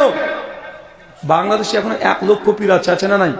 এখনো 1 লক্ষ পীর আছে, তো কারামত আর দেখাতে পারে না, যে আর তো উঠতে পারে না, আর তো কিছু দেখা যায় না। কি হয়েছে জানেন? পীর সাহেবদের কারামত ততদিন ছিল যতদিন ক্যামেরা আবিষ্কার হয়েছিল না ততদিন। যেই দিন থেকে ক্যামেরা আবিষ্কার হয়ে গেছে, ওই দিন থেকে পীর সাহেবের কারামত গায়েব। আপনি দেখেন, ক্যামেরা আবিষ্কার হওয়ার পরে আপনার এলাকাতে কোন পীর আছে একেবারে উড়ে গেছে, এই করেছে, ওই করেছে, কি করেছে দেখান, আপনি দেখাতে পারবেন না। তার মানে ডাল মে কুছ কালা হে নেহি, বলকি পুরো ডালই কালা হে। মানে আগে যতদিন ক্যামেরা ছিল ততদিন কি, ক্যামেরা আসার পরে পীরের কোনো দেখেছেন কারামত? জি, এখন কারামত নাই তা না, এখন পীরদের কারামত আছে। কেমন কারামত জানেন? যে তুমি জানো আমার পীর কত বড় পীর? তো বাবা কত বড় পীর? বলছে আমার পীর 32 বছর ধরে গোসল করেনি। মানে এখনকার পীরের কারামত, এখন পীর আর উঠতে পারে না, পীর এখন টুক করে এখান থেকে ওখানে যেতে পারে না, পীর আর কাবা দেখতে পায় না এখনকার। কিন্তু আগেকার পীর পারতেন, এখনকার পীরের কোনো কারামত পায় না। কি বলে আমার পীর? তুমি জানো 26 বছর দাঁত মাজেনি। মানে এখনকার রিসেন্ট পীরের এটা হচ্ছে মুজিজা। আল্লাহ সুবহানাহু ওয়া তাআলা তুমি এদেরকে হেদায়েত দান করে, সকলে পড়ে আমিন। আল্লাহ সুবহানাহু ওয়া তাআলা বলছেন আমিলাতুন নাসিবা, ইবাদত করে করে মানুষ ক্লান্ত পরিশ্রান্ত হয়ে যাবে। তাসলা নারুন হামিয়া, আমি আল্লাহ তারপরেও তাকে জাহান্নামে নিক্ষেপ করব। চলেন, ইবাদত করার টোটাল 5টা শর্ত। কয়টা? 1, যখন ইবাদত করবেন নিয়াত লাগবে। কি লাগবে? নিয়াত। খাস আল্লাহর জন্য করতে হবে। ইন্না সলাতি ওয়া নুসুকি ওয়া মাহিয়া ওয়া মামাতি লিল্লাহি রাব্বিল আলামিন। নিঃসন্দেহে আমার নামাজ, আমার রোজা, আমার হজ, আমার যাকাত কার জন্য হবে? কার জন্য? আল্লাহর জন্য। এখন সমাজে আর একটা ঝামেলা, হুজুর এরা তো নিয়াত করেই না, বলে না? আমাদের সমাজে কি আছে? জোহরের জন্য এক নিয়াত, আসরের জন্য আর এক নিয়াত, সামনে তারাবি আসছে আর এক নিয়াত, বিতির নামাজের জন্য আর এক নিয়াত, ওযুর জন্য আর এক নিয়াত, আছে না নাই? আর যারা এই নিয়াত করে না তাদেরকে বলে এরা নিয়াত করে না। চাচা ডাল মে কুছ কালা হে, মানে এখানে আপনি ব্যাপারটা বুঝতে পারেননি। নিয়াত করার জিনিস নয়, নিয়াত পড়ার জিনিস নয়, নিয়াত করার জিনিস। হাদিস আসছে ইন্নামাল আমালু বিল নিয়াত, প্রত্যেক কর্ম নির্ভর করে নিয়াতের উপরে। সহিহ বুখারীর 1 নম্বর হাদিস, মিশকাতের 1 নম্বর হাদিস। মানে নিয়াত ছাড়া কোনো ইবাদত আল্লাহ কবুল করে না। তবে নিয়াত করা আর নিয়াত পড়ার মধ্যে পার্থক্য বুঝতে হবে। চলেন একটু বুঝিয়ে দিই আপনাকে। ধরেন একটা পুলিশ একটা চোরকে ধরে নিয়ে গেছে থানাতে নিয়ে গিয়ে চোরকে বেধড়ক পেটাচ্ছে, প্রচন্ড মারছে, আর চোর চিৎকার মারছে, না স্যার ছেড়ে দেন, জিন্দেগিতে চুরি করবে না, ছেড়ে দেন স্যার, চুরি করবো না। আর মনে মনে চোর বলছে বেটা তুই ছেড়ে দে, তোর বাড়িতে আগে করবো। চাচা বলেন তো এই চোরের নিয়াত কোনটা? ও মারের ভাই মুখ দিয়ে জবান দিয়ে বলছে যে চুরি করবো না স্যার, ছেড়ে দেন, জীবনে চুরি করবো না, একদম ফেরেশতা হয়ে যাব, হাজির হয়ে যাব। কিন্তু মনে মনে বলছে বেটা তুই এত মারলি, ছেড়ে দেখ, তোর বাড়িতে আজকে করবো। চোরের নিয়াত কোনটা? চুরি করা না, মানে যেটা ভেতর থেকে বলছে সেটা কি? নিয়াত মুখের জিনিস নয়, নিয়াত হচ্ছে অন্তরের জিনিস। নিয়াত কোথাকার জিনিস? নিয়াত এসেছে আরবি শব্দ নাওয়া থেকে। নাওয়া মানে কি? বিচি। নাওয়াত মানে কি? মানে কাঁঠালে যখন বিচি হয় ও বিচি, এই বিচি থেকে এসেছে কি নিয়াত। চাষা বিচি কি মাটির তলায় থাকে না উপরে থাকে? মাটির তলায় থাকে। তো নিয়াত কোথায় হবে? হৃদয়ের মধ্যে। মানে কত বাঙালি আমরা পাগল দেখেছেন, মানে আজান হয়েছে মসজিদ থেকে, হাইয়া আলাস সালাহ, বাংলা মানে নামাজের জন্য এসো, হাইয়া আলাল ফালাহ, বাংলা মানে সফলতার জন্য এসো। এই যে কথাটা বললো, একজন দোকানদার দোকানের সাথে টুক করে নামিয়ে মসজিদের দিকে হাঁটতে শুরু করেছে। কেন? ফুটবল খেলবে? তো বলছেন যে নিয়াত হয়নি। আরে বেটা নিয়াত হয়েছে বলে তো দোকানটা বন্ধ করেছে। ও পাশের দোকান তো বন্ধ করেনি, করেছে নাকি? করেনি। এই লোকটা কেন করেছে? নিয়াত আছে নামাজ পড়বে, তার জন্য দোকান বন্ধ করেছে, মসজিদ দিকে হাঁটছে, হেঁটে হেঁটে গিয়ে অজুখানাতে গিয়ে অজু করতে শুরু করেছে। কেন ভাই? অজু করে স্ত্রীর কাছে যাবে নাকি এখন?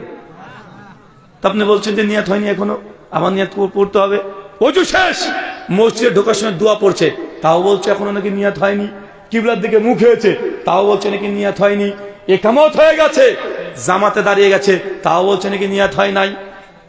ইমাম নামাজ শুরু করে দিয়েছে, তাও বলছে নিয়াত হয় নাই। এখনো নাকি নিয়াত করা লাগবে। তো এই মানুষগুলো কি মানুষ না পায়জামা? এদিকে বুঝাবেন কি দিয়ে বলেন তো? আরে নিয়াত হয়েছে বলে তো আপনি মসজিদে গিয়ে কিবলামুখী হয়ে সানা পড়ে ফেলেছেন, তারপরে বাঙালি বলছে নিয়াত হয় নাই। চাচা, নিয়াত ওই বাংলাতে বা এই আরবিতে যেগুলো করেন, এগুলো নিয়াত কোরআন হাদিসে নাই, এটা হুজুররা তৈরি করেছে। এই জন্য তো দেখবেন হুজুররা যখন জানাজাতে যায় তখন বলবে, শোনেন, যারা আরবিতে নিয়াত করতে পারেন তারা আরবিতে নিয়াত করেন, যারা আরবিতে পারেন না তারা বাংলাতে বলেন যে ইমামের পেছনে 4 তাকবীরের সহিত জানাজার ফরজে কিফায়া সালাত আদায় করছি, আল্লাহু আকবার। বলে কি বলে না? কথা বলেন। তারপরে বলে, শোনেন, যারা বাংলা বলতে পারবেন না তারা বলেন ইমামে জানিয়াত, আমারও তাই নিয়াত, আল্লাহু আকবার। বলে কি বলে না? তো চাচা বলেন তো, এই যদি আরবিতে না জানেন বাংলাতে বলেন, বাংলাতে না জানলে ইমামে জানিয়াত, আমারও তাই নিয়াত, আল্লাহু আকবার। ইমামের যদি কোনো খারাপ নিয়াত থাকে, বলেন তো, ইমামের যদি কোনো খারাপ নিয়াত থাকে তখন আপনি খারাপ নিয়াতের দায়ভার নিবেন? চাচা, উনি বলেন আরবিতে বলেন, না পারলে বাংলাতে বলেন। তো যেটা শরীয়ত সেটা কিন্তু বাংলাতে বলা যায়? চাচা, এখন ইমামকে কখনো বলতে শুনেছেন, শোনেন, এখন জোহরে ফরজ নামাজ 4 রাকাত হবে, এই 1 তাকবীরের সহিত আপনারা প্রথমে সূরাতুল ফাতিহা আরবিতে পড়বেন, যারা আরবিতে জানেন না তারা বাংলাতে পড়বেন। এই কথা বলে কেন রে ভাই? ফাতিহা বাংলাতে হয় না কেন? চাচা বুঝেননি মনে হয়। কেউ কি বলেছে সূরা ইখলাস তোমরা আরবিতে নামাজে পড়বে, যদি না পারো বাংলাতে পড়বে? কেউ বলে? বলে না। কেন? কারণ এটা কোরআনের আয়াত ডাইরেক্ট, তাই বলার সাহস পায় না। কিন্তু ওই যে নিয়াত, এটা হুজুরের তৈরি করা, হুজুর নিজেই জানে, তাই আরবি না বলে বাংলা বললেও চলে। আপনি আমার বুঝতে পারলেন না? বুঝতে পেরেছেন কি? ইবাদত কবুলের প্রথম শর্ত নিয়াত আল্লাহর জন্য হতে হবে। কার জন্য? আল্লাহর জন্য। 2, যখন ইবাদত করবেন হালাল খাওয়া, হালাল ইনকাম। কথা বুঝতে পারলেন না? ইনকাম শুধু হালাল করলে হবে না, ইনকাম সোর্স যেমন হালাল হবে, হালাল ইনকাম করার পরে যেটা খাবেন ওটা হালাল হতে হবে। আপনি মাঠে কাজ করেছেন, 500 টাকা মজুরি পেয়েছে, জানি এটা হালাল, কিন্তু যে বিড়ি খান কি হবে? ইনকাম হালাল, গাঞ্জা খাচ্ছে, ইবাদত কবুল হবে? তার মানে বুঝা গেল শুধু ইনকাম সোর্স হালাল হলেই হয় না, যেটা পেটে যাবে ওটাও হালাল হতে হবে। 3, ইবাদত যখন করবেন শিরিক মুক্ত অবস্থায় হতে হবে। কি মুক্ত? শিরিক। শুধুমাত্র আল্লাহর জন্য হবে, অন্য কাউকে খুশি করার জন্য হবে। বাপকে খুশি করার জন্য নামাজ পড়তে যাবেন, শাশুড়িকে, নিজের বউকে খুশি করার জন্য জুমাতে যাবেন না। যদি বউকে খুশি করার জন্য জুমাতে যান তো নামাজ পড়ছেন বউকে খুশি করার জন্য, বউ খুশি হবে, আল্লাহ খুশি হবে না। অনেক যুবক আছে না, শ্বশুরবাড়ি তো নতুন গিয়েছে, নামাজ না পড়লে শ্বশুরবাড়ি লোক কি বলবে, ও মসজিদে গিয়ে বসে আছে। এখন কাকে খুশি করতে গেছে ও? ও শ্বশুর শাশুড়িকে। কাকে? শ্বশুর শাশুড়িকে। ঠিক শ্বশুর শাশুড়ি দুনিয়াতে খুশি হয়ে যাবে, বাপরে বাপ জামাই পেয়েছি, একদম জুমা ছাড়ে না, মানে জুমা ছাড়ে না মানে 5 ওয়াক্ত নামাজ পড়ে না, জুমা ছাড়ে না, মানে বাপরে বাপ এত বড় জামাই। তার মানে বুঝলাম ইবাদত যখন করবেন খাস আল্লাহ সুবহানাহু ওয়া তাআলার জন্যই হতে হবে, শিরিক মাঝখানে যেন না হয়। 4, সুন্নতি তরিকায়, এটা আলোচনা করে দিয়েছি। সুন্নতি তরিকায় মানে নবী যতটুকু দিয়েছে ততটুকুই করতে হবে। মা আতাকুম রাসূলু ফাখুযুহু ওয়া মা নাহাকুম আনহু ফান্তাহু। আমার নবী যা দেয় যতটুকু দেয় ততটুকু করো, যা দেয় নাই তা ছেড়ে দাও। সূরা হাশর আয়াত নম্বর 7 এর শেষ অংশ, সুনান ইবনে মাজাহ হাদিস নাম্বার 1। তার মানে বোঝা গেল নবী যতটুকু দিবে অতটুকু ইবাদত, যা দেবে না যতই ভালো হোক সেটা ইবাদত নয়। মনে থাকবে। 5, বিদাত মুক্ত আমল। এমন আমল করবেন না যে আমল আল্লাহ নবী দ্বারা প্রমাণিত নয়। কয়টা বললাম চাচা? কয়টা বলেছি? একজন টুক করে দাঁড়িয়ে বলেন তো কি কি পয়েন্ট বললাম, জাস্ট পয়েন্টগুলো। ইবাদত করলে 5টা শর্ত কি কি বলেছি? চট করে একজন দাঁড়িয়ে বলেন তো, বলেন। কি রে ভাই, পারবে না তুমি? বিয়ে করেছো? এখনো বিয়ে করেনি। আচ্ছা, বিয়ে কে কে করনি একটু হাত তোলো তো। হাত তোলেন। অবিবাহিত এই কয়জন? মাশাআল্লাহ, হাত নামান। এইসব গরিব, সব মিসকিন, এদের দ্বারা হবে না। আচ্ছা বলো, কি কি বললাম? বিসমিল্লাহ। নিয়াত খাস আল্লাহর জন্য। 2,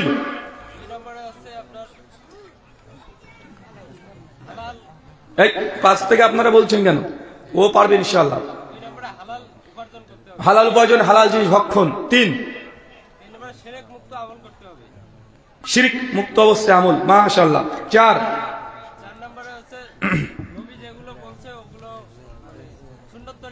মাশাআল্লাহ, সুন্নতি তরিকায়। 5,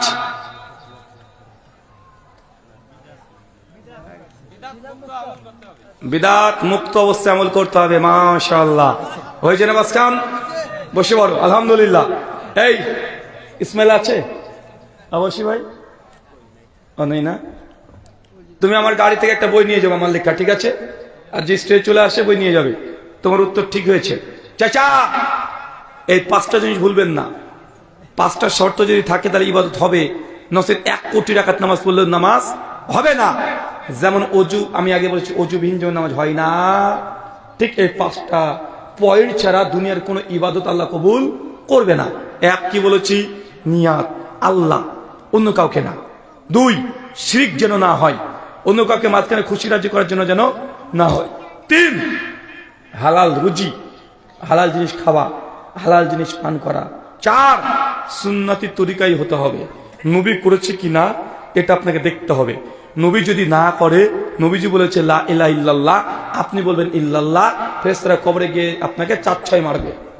5, বিদআত মুক্ত অবস্থাতে এই 5টা পয়েন্টে যদি আপনি যদি থাকেন, দৃঢ় থাকেন, তাহলে আপনার যে কোনো ইবাদত আল্লাহ সুবহানাহু ওয়া তাআলা কবুল করবেন। এই 1 টাকা দান করার আগে এই 5খানা শর্ত আগে পূরণ করার চেষ্টা করবেন। আল্লাহ সুবহানাহু ওয়া তাআলা তুমি আমাদের এই 5খানা শর্ত পূরণ করে 1 রাকাত সালাত হলেও 1টা সিজদা দেওয়ার মতো তুমি তৌফিক দিও। চলে পড়ে আমিন। প্রশ্ন উত্তর হবে না, ছুটি ঘন্টা হবে। এই একজন প্রশ্ন করতে শুরু করেন তাড়াতাড়ি।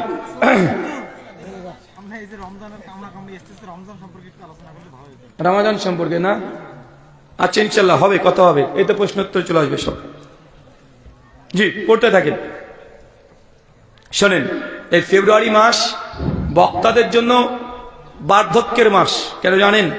ওই যে শুরু করেছি অক্টোবরে, সরি আমি শুরু করেছি জুলাইয়ের।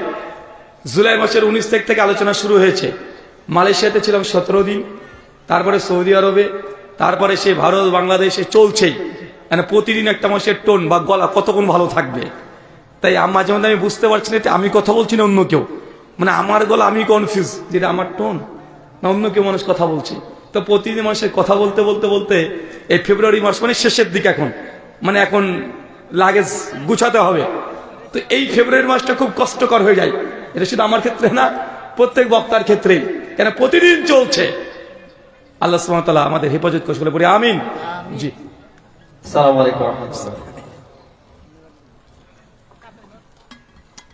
শেখ, মৃত মানুষের লাশের পাশে কোরআন পড়া যাবে কি? মৃত মানুষের লাশের পাশে কোরআন পড়তে পারবেন কি পারবেন না?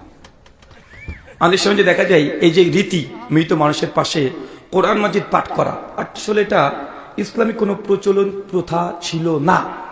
এটা মূলত আমাদের ইন্ডিয়াতে যারা হিন্দু দাদাদেরকে দেখেছেন, দেখবেন হিন্দু দাদাদের কেউ যদি মারা যায়, মাথার কাছে গিয়ে তার শ্রীমদ্ ভাগবত গীতা তারা পাঠ করে, পড়ে অনেকে পড়ে, পরিত্রাণায় সাধুনাং বিনাশায় দুষ্কৃতাম ধর্ম সংস্থাপনায় সম্ভাবমি যুগে যুগে। হিন্দু দাদারা মনে করে গীতা পাঠ করলে ওই ব্যক্তির যা পাপ করেছে সব ধুয়ে চলে যাবে। শ্রীমদ্ ভাগবত গীতা অধ্যায় নম্বর 18 শ্লোক নম্বর 72, 73, 74 শ্রীকৃষ্ণ বলছে অর্জুনকে, যে গীতা মৃত্যুর আগে শুনবে তার সমস্ত গুনাহ পাপ ঈশ্বর ক্ষমা করে দেবেন। ওই জন্য হিন্দু দাদারা মনে করেন মানুষ যদি মৃত্যুবরণ করে তার কাছে গিয়ে যদি গীতা পাঠ করা হয় তাহলে সে পাপ মুক্ত হয়ে পরের জন্মে ভালো ভালো প্রাণী হয়ে জন্মগ্রহণ করবে। কথা বুঝতে পারলেন না ভাইজান? এখন আমাদের ভারতবর্ষের আগে যেহেতু বাংলাদেশ ছিল না, পাকিস্তান ছিল না, এটা একটাই দেশ ছিল না, ইন্ডিয়া। তো অমুসলিম রাষ্ট্র আমরা থেকে থেকে অমুসলিমের কৃষ্টি কালচার এটা আমাদের মধ্যে চলে এসেছে।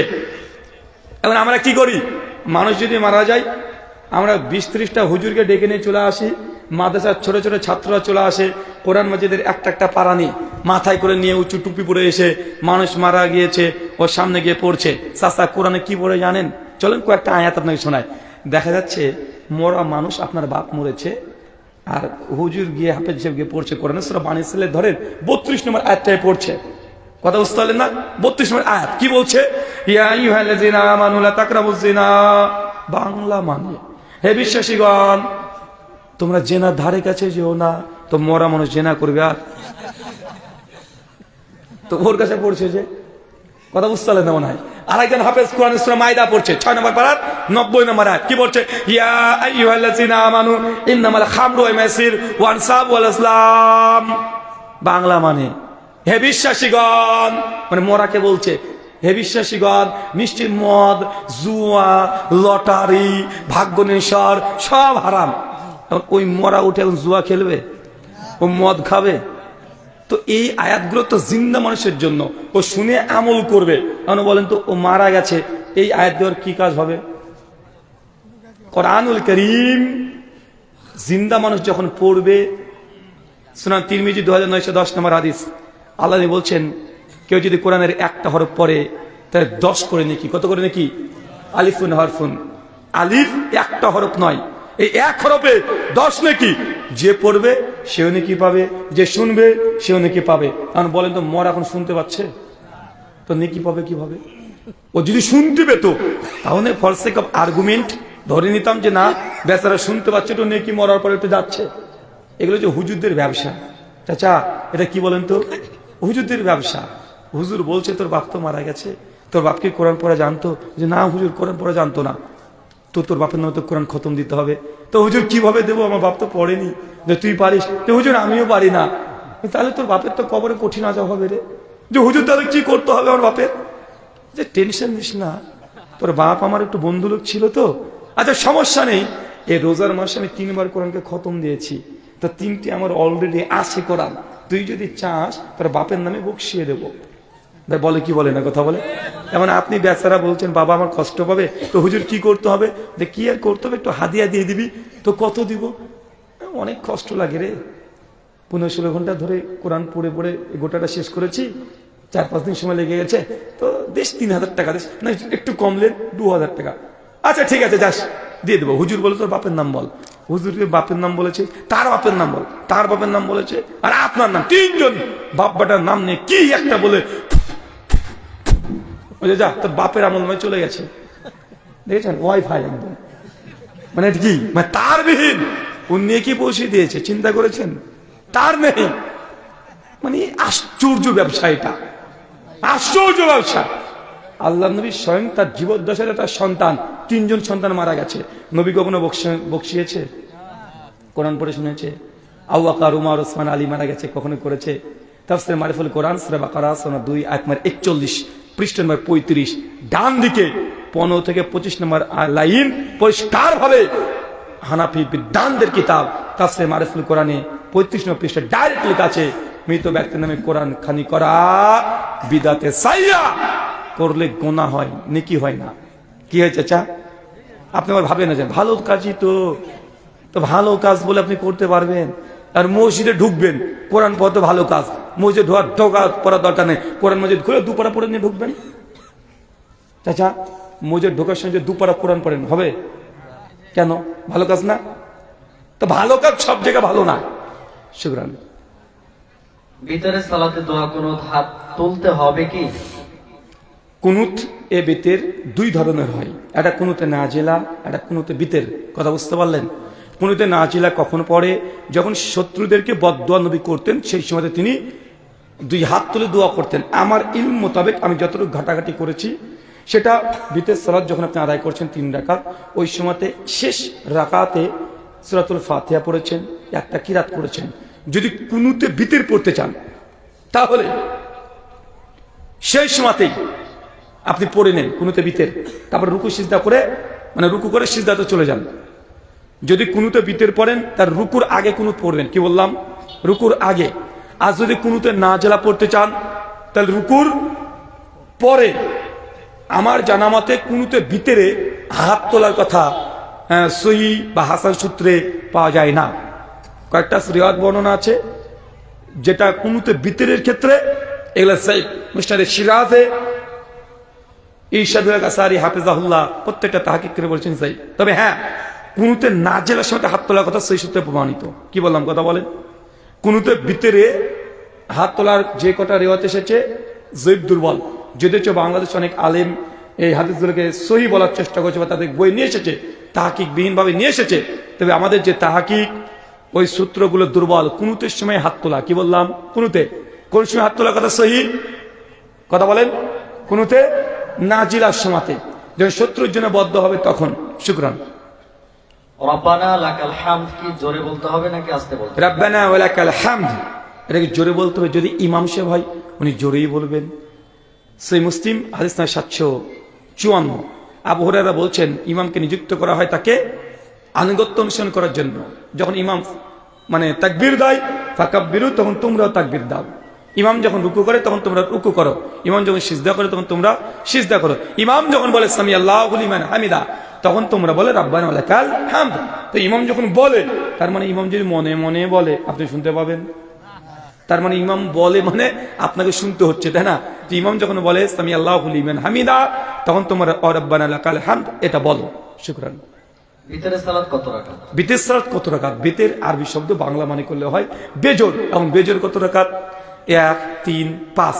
হাদিসে 1 রাকাত বিতের কথা এসেছে, 3 রাকাতের কথা এসেছে, 5 রাকাতের কথা এসেছে।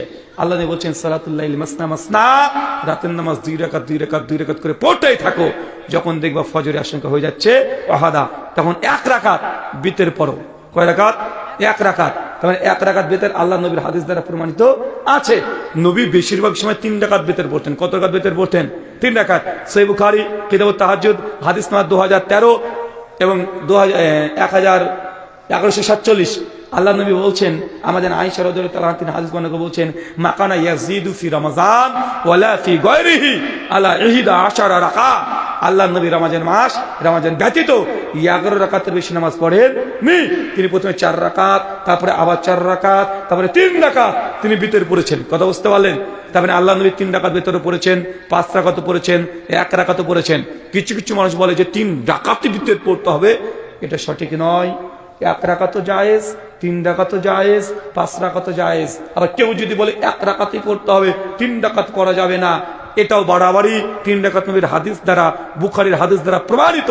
তাই 1, 3, 5 যার যেমন সময় আছে সে সেই সময় ধরে ধরে বিতরের সালাত আদায় করবে। দেখুন খুব ব্যস্ততা আছে, সেদিন 3 রাকাত পড়লেন, 1 রাকাত পরে ঘুমিয়ে যান।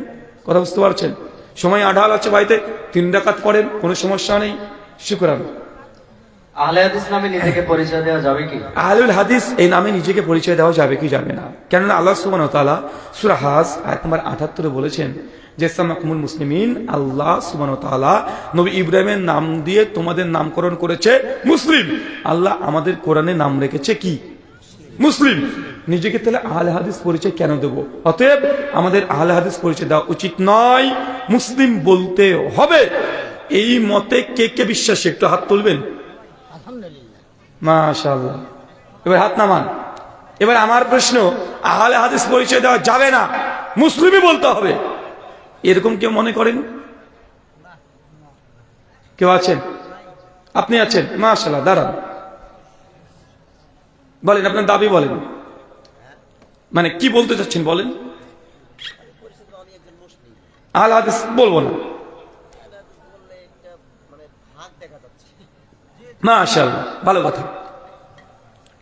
আহলে হাদিস বলার প্রয়োজন নেই, মুসলিমই বলতে হবে। আহলে হাদিস বলে একটা ভাগ ভাগ মনে হচ্ছে। আচ্ছা ভাই, আপনার নাম কি?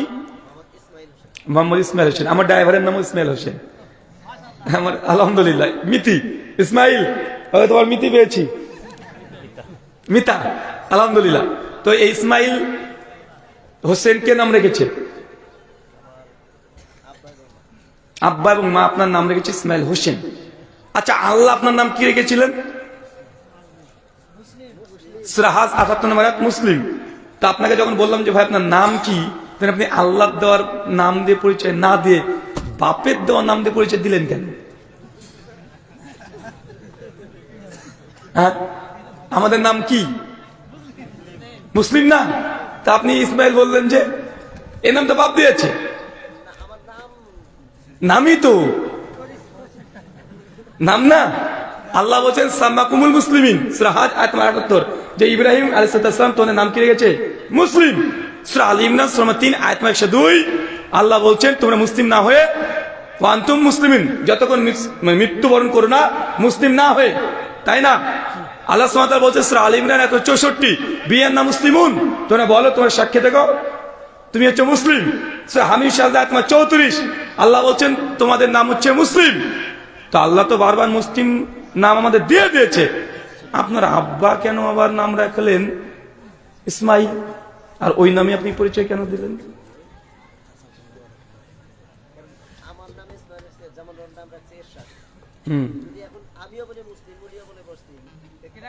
মাশাআল্লাহ, ঠিক আছে ভাইজান, খুব চমৎকার কথা বলেছেন। আমরা যদি সবার নাম ইসমাইল রেখে দিই তাহলে আমাদের ব্যক্তি পরিচয় কোথায় পেলাম? তো ভাই আমাদের গোটা বিশ্ব জগতে মুসলিম সবাই আছে, কবর পূজারীও মুসলিম দাবি করে, আবার যারা মাজার পূজা করে তারাও মুসলিম দাবি করে, যারা বেদাত করে তারাও মুসলিম দাবি করে, যারা ইয়া গাউসুল আজম মাদাদ তারাও মুসলিম দাবি করে, কাদিয়ানীরা মুসলিম দাবি করে, সবাই তো মুসলিম দাবি করছে না? তো আপনি কোন মুসলিম? প্রশ্ন আসবে না এবার? কবর পূজারী মুসলিম, না কাদিয়ানি, না খারেজি, না রাফেজি, না মুতাজিলা, না গডজিলা? কোন কোয়ালিটি মুসলিম? পরিচয় আসবে না? আসবে কি আসবে না? নাম মুসলিম, আমাদের নাম কি? সবাই বলেন মুসলিম। আমরা আহলুল হাদিস বলি। আহলুল হাদিস এটা কোনো ইসিম নয়, এটা ইসিম না, এটা সিফাত। এটা কি? সিফাত, বৈশিষ্ট্য। মুসলিম কোন মুসলিম? আহলুল হাদিস। কোরআন হাদিস ছেড়ে কাউকে মানি না আমরা। তুমি পীরকে মানোগা, তুমি তার ভাতকে মানোগা, কবর মানোগা, মাজার মানোগা, আমরা মানি না। কোরআন সুন্নাহর বিরুদ্ধে যারই কথা যাবে আমরা তার কথা মানি না। এটা কি? বৈশিষ্ট্য। আচ্ছা, সুনান আবু দাউদ ৪৫৯৭, মিশকাত হাদিস ১৭১, তিরমিজি ২৬৪১, ৩ জায়গায় হাদিসটা আসছে। আল্লাহ বলছেন যে আমার উম্মাত এর মধ্যে ৭৩টা দল হবে, কুল্লুম ফিন নার, প্রত্যেক দল যাবে জাহান্নামে, ইল্লা মিল্লাতান ওয়াহিদা, একটা কি জান্নাতে যাবে? ৭৩ দল কোথায় যাবে? জাহান্নাম। একটা কি? এটা কি? এটা কি দল হচ্ছে না নাকি? মানে আহলে হাদিস বলে দল দল মনে হয়, তো ভাই দলই তো জান্নাতে যাবে। ৭৩ মধ্যে ৭২ কোথায়? ইল্লা মিল্লাতান ওয়াহিদা। সুনান তিরমিজি হাদিস না ২৬৭৬, সনদ হাসান।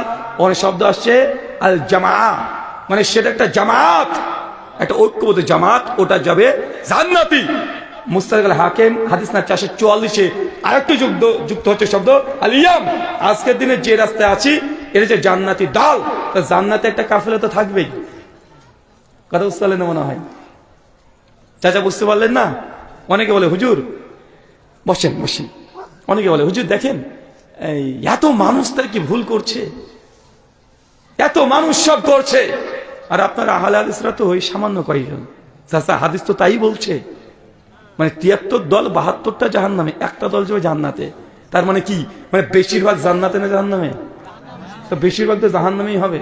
এত দল তৈরি হবে তো জাহান্নামী দল বেশি তৈরি হবে, জান্নাতি দল কি একটাই। আমরা ওটাই বলি, আমাদের পীর নাই, আমাদের কোনো ইমাম নাই, কোনো কেউ নেই, আমাদের একটাই কথা, নবী বলেছে করো, নবী বলেনি করতে হবে না। এটা হচ্ছে নিরাপদ, সেফ জোন। কথা বুঝতে পারছেন? আল্লাহ সুবহানাহু ওয়া তাআলা বুঝার তৌফিক দান করে, আমিন।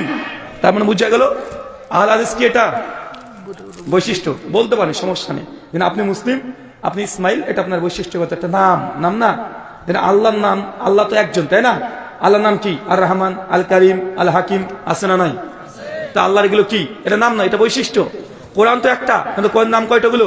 কোরআনুল করিম, কোরআনুল মাজিদ, কোরআনুল হামিদ, আছে না নাই? নবী মুহাম্মদ তো একজন, তার নামগুলো কতগুলো? তার নাম অসংখ্য আছে, আহমদ, মোহাম্মদ, আল মাহি, আল আকিব, মুদাম্মিল, মুদাসসির, আছে না নাই? কথা বলেন। সাহাবি তো সাহাবি, ও সাহাবির মধ্যে মুহাজির, আনসার, আহলে বাদর, আহলে তাবুক, আছে না নাই? ওর মধ্যে আহলে বায়াত, আছে না নাই? আছে। তো নাম আর বৈশিষ্ট্যকে বুঝতে হবে। কথা বুঝতে পারলেন? নাম মুসলিম, বৈশিষ্ট্য আহলুল হাদিস। শুকরান। মহিলারা কি হায়েজ অবস্থায় কোরআন মাজিদ ধরে পড়তে পারবে? মহিলারা কি হাইজ অবস্থায় কোরআনুল কারীম টাচ করতে পারবে? সমস্ত উলামাদের ইজমা এই মাসালাই। মেয়েরা যদি হাইজ মানে অপবিত্র অবস্থায় থাকে, বা কোনো পুরুষ যদি গোসল ফরজ অবস্থায় থাকে, মানে স্ত্রী সহবাস করেছে গোসল ফরজ, গোসল করেনি এখন অপবিত্র, বা মেনস্ট্রুয়েশন কোনো নারী অথবা নেফাস বাচ্চা হওয়ার পরে 40 দিন এর নাপাকেই যদি থাকে, তাহলে কোরআন মাজিদকে টাচ করা হারাম। কি বললাম? টাচ করা কি হারাম। তবে হ্যাঁ, সেই সময় যদি কোরআন মাজিদ মাথায় মুখস্থ থাকে, কি থাকে? আচ্ছা, সূরা ইখলাস মুখস্থ আছে, আয়াতুল কুরসি মুখস্থ আছে, সূরা নাস ফালাক মুখস্থ আছে, রাত্রিতে ঘুমোতে যাওয়ার আগে দোয়াগুলো পড়তে হয় কি হয় না? তো এগুলো সূরা ইখলাস নাস ফালাক এটা কোরআন না? সেই সময়তে সে নারী বা পুরুষ যদি নাপাক অবস্থায় থাকে, সেই সময়তে মুখস্থ জিনিস জিহ্বা নড়ে নড়ে পড়তে পারবে না, জায়েজ নয়। কথা বুঝতে পারলেন? সেই সময় ভাই আসসালামু আলাইকুম এটা কি কোরআনের আয়াত না?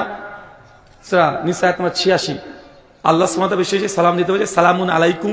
অনেকগুলো আছে কোরআনের মধ্যে, যে কলু সালাম মানে অনেক আছে। তো সালাম এটা কোরআন কি কোরআন নয়? সালামটা জিকির কি জিকির নয়? সালামটা দোয়া কি দোয়া নয়? এখন আপনি যদি নাপাক থাকেন সালাম দেওয়া যাবে না? জি চাচা, তার মানে বোঝা গেল যদি গোসল ফরজ অবস্থায় থাকে, মুখস্থ থাকলে সে দোয়া জিকির গুলো সে পড়তে পারবে, ওই সময় টাচ করতে পারবে না। জি, দেওয়ালে লেখা আছে, দেখে দেখে পড়তে পারবেন। ল্যাপটপে বা কম্পিউটার স্ক্রিনে কোনো আরবি কিছু ভাসছে, দূর থেকে দেখে দেখে পড়তে পারবেন। কথা মানে বুঝতে পারলেন না? আল্লাহ নবী বলছেন, আমাদের আয়েশা বলছেন, সহিহ বুখারীর হাদিস, আমার একটা বই আছে মহিলাদের মসজিদ গমন ভ্রান্তি নিরাশা, মেয়েরা মসজিদে যেতে পারবে কি পারবে না। বাংলাদেশে মনে করে যে মসজিদে নাকি মেয়েরা যেতে পারবে না, মসজিদ নাকি নাপাক হয়ে যায়, এটা বদমাইশ হুজুরের ফতোয়া। আল্লাহ নবীর জীবদ্দশাতে মেয়েরা মসজিদে গিয়েছে, নামাজ পড়েছে, 44 খানা হাদিস আছে। কথা বুঝতে পারলেন? আরো বই আছে ফিতরার টাকা না খাওয়ার, বড়দিনের উপহার, অনেকগুলো বই আছে, বইগুলো স্টে বা দিক থেকে কিনতে পারবেন। তো আল্লাহ নবী বলছেন আমাদের আয়েশা, যে আমি যখন হাইজ মানে মেনস্ট্রুয়েশন অবস্থায় থাকতাম, আমার নবী আমার রাঙের উপরে মাথা দিয়ে তিনি কোরআন মাজিদ পাঠ করতেন। কথা বুঝতে পারছেন? শুকরান। সুদ খাওয়া জায়েজ আছে কিনা? যারা সুদ খায় কিয়ামতের দিন তাদের কি শাস্তি হবে? সুদ খেয়ে দেয়, সুদ জায়েজ কি জায়েজ না? এ তো কোনো নাস্তিকে প্রশ্ন করবে না রে ভাই। নাস্তিকরাও জানে যে ইসলামী সুদ খাওয়া হারাম। সূরা বাকারা 275 নম্বর আয়াত। আল্লাহ নবী বলে, আল্লাহ কোরআনে জানিয়েছে যে সুদ খায় সে আল্লাহ তার নবীর সঙ্গে যুদ্ধ ঘোষণা করে দিয়েছে। কি করেছে? যুদ্ধ ঘোষণা করেছেন। তিরমিজির হাদিস, 1 টাকা সুদ গেলে মায়ের সঙ্গে জেনা করে যে পাপ, সে পাপ হয়। তো এরকম মানুষ এখনো আছে যে জানে না। হ্যাঁ, ও কোন গ্রহ থেকে এসেছে রে ভাই যে সুদ খাওয়া যাবে কি যাবে না এই প্রশ্ন করে আজকের দিনে এসে? ও মানে এ দুনিয়ার না, কোন এলিয়ান হবে নাকি?